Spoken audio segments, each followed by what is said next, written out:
Бауыр адам тәнінің ең маңызды ағзаларының бірі саналады.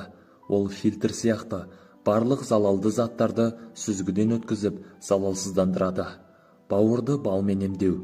Балдың емдік қасиеті туралы көп айтып жазылып жүр. Балды тікелей бауыр ауруына қарсы ем ретінде қолдануға болады екен. Ол үшін жарты литр зәйтүн майын, жарты келі бал, 50-100 мл алма қышқылын немесе 2 лимонның шырынын алыңыз. Олардың бәрін бір ыдысқа салып араластырып, бетін жақсылап жабу қажет. Содан кейін тоңазытқышқа салып қойыңыз. Қоспа біраз уақыт тұрған соң ыдысты ашып, ағаш қасықпен жақсылап араластырыңыз. Осыдан кейін күніне 3 рет тамақ ішуге дейін жарты сағат бұрын 1 шай қасық мөлшерінде пайдаланыңыз. 4-5 күн осындай қоспаны ішкен кезде бауырыңыздың ауырғаны басылады. Бұл тек